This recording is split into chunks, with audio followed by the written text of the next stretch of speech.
We're going to make this a little more conversational. We thought we'd sit down. Thanks for coming out. My name is Emmi. I started a company called OneButton about 10 years ago in Boulder, Colorado.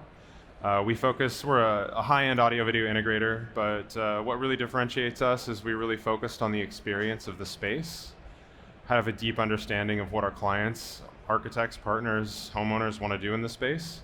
That led us to working with Chipotle, doing all the musical installations for all the Chipotle restaurants, which is what led me to Christopher. And we have had the opportunity to collaborate on, about 1,500 Chipotle locations. Yep. And yeah. Yeah, and that's what we do.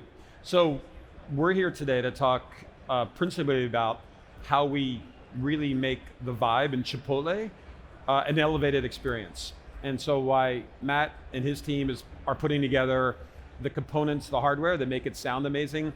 Hopefully what my team is doing is making it sound great through musical curation. And in that musical curation, it's the greatest job in the world. I've got the coolest job, right? So I'm the DJ for Chipotle, among other brands, but we're talking about Chipotle here, but I've got the coolest job in the world. And in that job, it's really, really important, as I've learned over the last 10 years doing it, is that you're not just selecting a song that sounds cool in your car and you bop along to.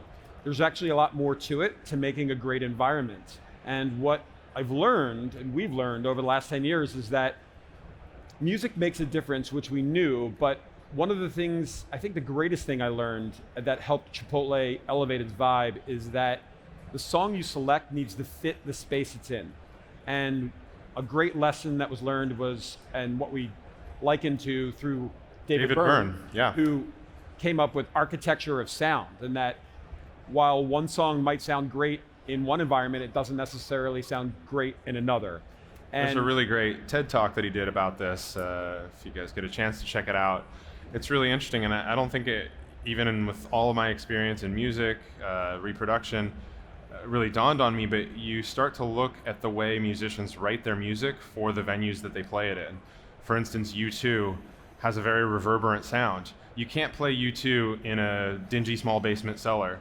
Their sound is actually too big for a space like that. Their sound is composed, written, produced for a massive venue that has a lot of reverberation. And on the contrary, a small, intimate vocalist or a soloist musician, you can't play that in a large concert venue. You know, they're gonna sound much better in a smaller, more intimate space that doesn't have a lot of reverberation, that has more connection to you. So translating that concept about composing music for the performance space, we also have to take that into account in the restaurants that we're playing in. So the first thing that we had to do is have a deep understanding of what is this musical environment that we're playing sound into. And truth be told, it was really quite hostile. You've probably been into some restaurants, maybe Chipotle, maybe similar. For architectural, aesthetic, and cost reasons, they like to use a lot of corrugated metal and hard surfaces, glass, cement, flat metal tables. All of these are nightmarish for sound. And to make matters worse, when construction budgets get pushed or punched, the first thing that always gets cut out is that $10,000 or $15,000 line item for acoustical treatment. So then you have nothing in the ceiling. So the first challenge that we were working with when we were kind of tasked to designing the most high performance audio system we could for this acoustical space is, it's not a great acoustical space. So how do we combat that? How do we make something sound as good as we possibly can in an otherwise challenging environment? So part of that came down to me in choosing the right speakers, the right technology behind the speakers, the right amplification, and the highest sound quality possible. And then part of it came to Christopher in curating the right music for for that environmental space. yeah, so it's I like telling these stories. That one of the lessons I learned was one of my favorite bands is Radiohead. Wonderful band, beautiful acoustics, and the singer of this band, if you're not familiar with it, has these vocals that can sometimes get up to high pitch howls almost. So while I love listening to Radiohead in certain environments, especially my car or headphones while working out, in an environment like Chipotle, as you can see with all these hard surfaces, that high-pitched sound, although Tom wouldn't like me referring to it as a high-pitched sound, but it kind of was banging off the walls and the stainless steel in the kitchen, and it sounded terrible. So I was being interviewed one time and said, listen, is there anything you don't play at Chipotle? And I said, yeah, I don't play Radiohead because it just doesn't sound good in Chipotle because of the architecture of sound. And anybody here today listening to this and has had the great displeasure of having an interview with the media, they sometimes can take what you say and leave out a lot, right? So everything got released as, oh, Chipotle hates Radiohead. And I'm like, no, we don't hate Radiohead. It's like, what about the rest of the context? So we went through a number of interviews and a number of processes and listening to it in the environment. And we really believe that you have to curate the sound to fit the space. And when we got involved with this, Chipotle was a very different looking environment than what you see right now. It was put together as if it were coming out of a Home Depot, right? Right. So now it went into a much more modern, as you can see, environment. The surfaces seem to get even harder. So when we were curating the sound, it was important, yes, to have a really great beat. We wanted people of all age groups, not one demographic, to dig what we're doing. And we put together a really cool, I think, mixed genre-based platform. But every time I choose a song, it's selected with the environment in mind.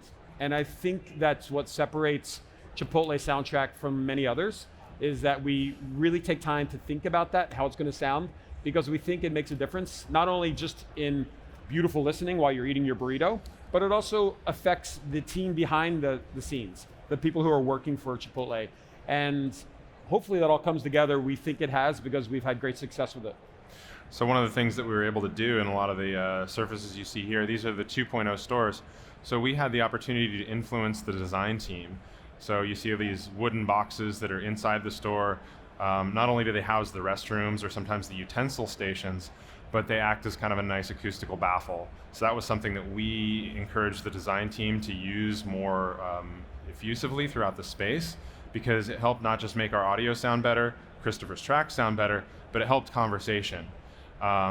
We started to push the design team to use more perforations to create uneven acoustical surfaces, and also break up the rooms a little bit more.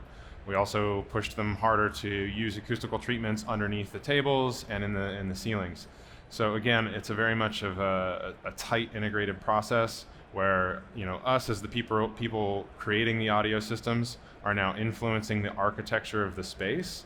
And for us to have the opportunity to do that, normally kind of the information flows down, so we had to make it more of a cyclical thing. So we had to embed ourselves inside the operational organization, understand the design team, and start really influencing their designs to get this extraordinary outcome. Just like what Christopher did, he had to embed himself into my world and understand what I was doing, and vice versa.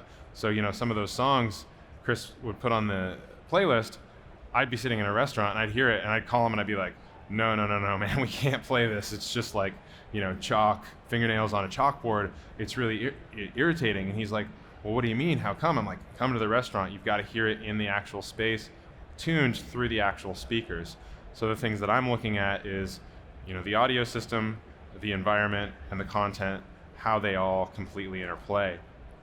And so, like Christopher was saying, there's a few things that we have to kind of check off, other than do we like it, is how well does it work with, the vibe of the restaurant, that acoustical interplay, and how well it sounds. Does this sound appropriate on the speakers? So Steve, the founder of Chipotle, came to us and, asked us to create as high performance audio system as possible. Usually we're looking at balancing three things: performance, aesthetics, and price. But I can't just ask him, where do you want to sit on that value triangle? I said, so what kind of music experience do you want to have when you come into Chipotle? And he said something very telling to me. He's like, when you're at a concert and the band isn't on yet and the speakers are just playing some background music and you're a little bit far away and you just hear that like nice low warm thump, boom, boom, boom. And I'm like, okay, so you want concert quality speakers that are underpowered, that are just relaxed doing their thing. You want to have that just at every one of your restaurants. Absolutely doable, but what's the budget again? But I knew at that point we had to go with a very high performance system, and we had to do it in a relatively low cost way. So we wanted to kind of create basically an audiophile's living room. So we went out and we found the highest quality speaker we could, the largest speaker we could, and ironically it was a speaker that Steve himself owned when he was in college, and it was a Klipsch Heresy speaker. And Klipsch still makes the speaker 50 years later with updated components. It's actually behind that perforated grill in that picture there. There's a close-up. This is at Shop House, which was the Southeast Asian concept that Chipotle did. So we took this massive speaker, we hooked it up at a store, and it sounded fantastic.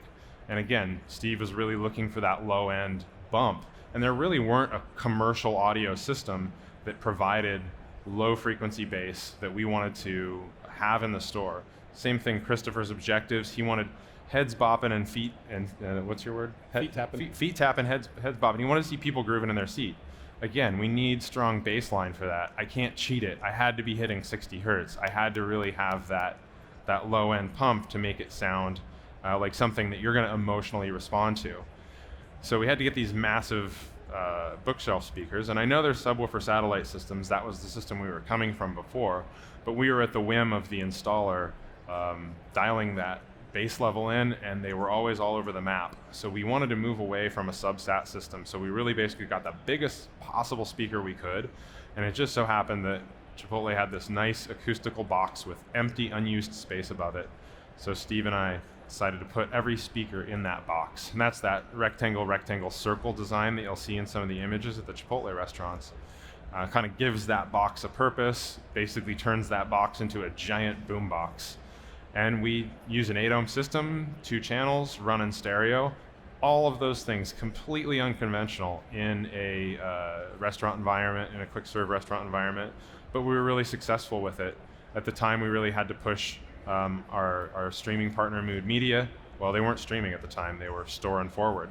We pushed them to create a streaming box for us, do it with high quality audio, do it in stereo. None of these things were being done at the time, so we had to basically change the ingredients of what existed out there because we wanted higher quality audio than what existed. So we kind of had to forge forward on our own and create this. And as a result, we continue to push the boundary. We've shifted the speaker design and layout in the Chipotles a little bit to accommodate their new store layouts, again, while still preserving that ultra high quality audio. Yeah, it's what we found is really important is to push boundaries. And we had a client that was willing to do so in Chipotle, and not everybody is that client, right? So it's been interesting to see over the last 10 years, the fruits of our labor, so to speak, and investing in high quality audio equipment, but also investing in a person that's curating the music, not just leaving it up to the background music provider to say, oh, this is what we think you should do. So where I come in, what my company does is we create music identities for brands, and we show them the Chipotle model. We said, hey, this can make a difference. The music you select makes a big difference in stores. Whether it's a quick service restaurant, a hotel, or even a hospital environment, we can make a difference through music. And it's been proven with what we're doing with Chipotle how successful it works.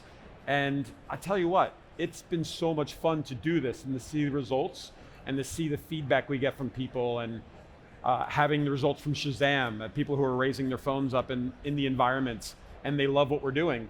And we're not playing the typical stuff. We avoid all pop music in general for the most part. We're not putting music on that you hear on Clear Channel or at iHeartRadio. We're sourcing out tunes from everywhere from Africa through Rhode Island, kids in their garage, and we're putting them up, whether they're signed or not. And this is where our provider, Mood Media, helped us a lot because they went to a stream. And in my job, with what I do, we have a lot of limitations with licensing. And by going to a stream, we avoided that. So we're able to expand greatly what I was able to curate and put into the stores.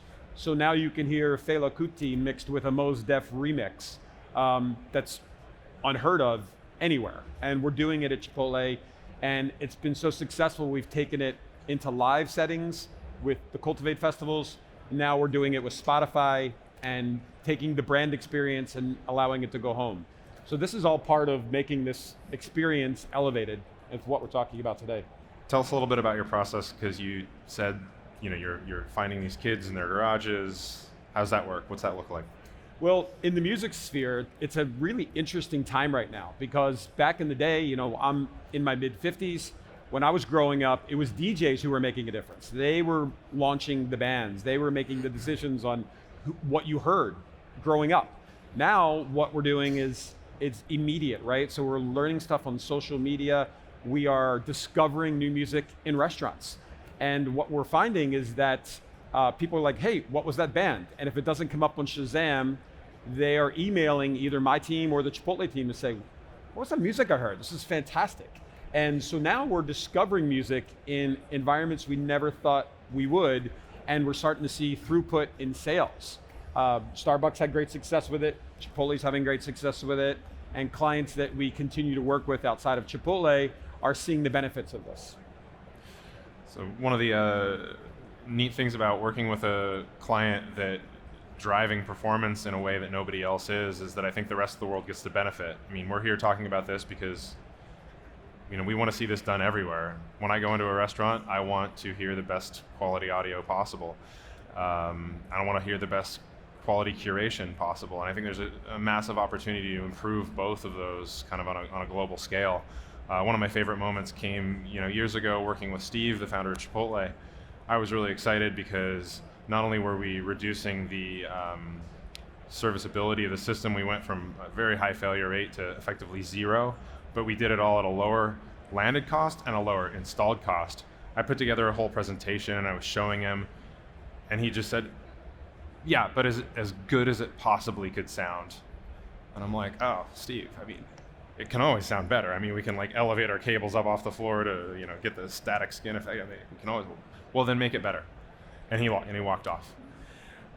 So working under that kind of direction forces you and pushes you into new modes of thinking, which is really fun and really exciting. And then we get to take those learnings and apply that across a lot of the other locations that we do. We do work in a lot of high-end food and beverage locations in Manhattan and Brooklyn.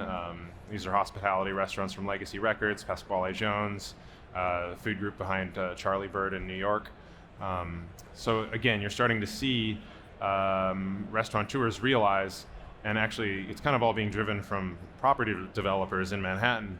They go, hey, to sell property, we have to have a hot restaurant with the top James Beard Award-winning chef in this location. And the chef's going, hey man, not only do I have to have the best possible food, we just did Missy Robbins' restaurant, Missy in Williamsburg, in a developer building. So the chef's realizing, not only do I have to have the best food possible, really good lighting, we also help with that, really great sound quality, and really great sound curation. So chefs are now starting to realize their restaurant has to take account of all of these sensibilities. So it's kind of neat to me to see, Steve Chipotle, which is a quick serve restaurant, now re-influencing fine dining in this way. Yeah, it's exciting. So we'd like to leave you, as we're wrapping up here, is that we think music makes a big difference in the environment, and that's what we've been working on the past 10 years.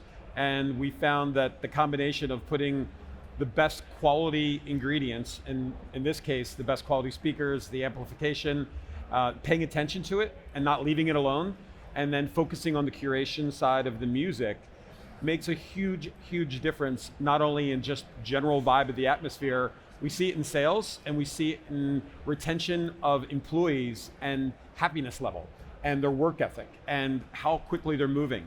All these things come together in a really beautiful way, and it can be done, and it's really this much of the market that's doing it. Most people are saying, oh, music, yeah, we love music, but we don't think it makes a difference.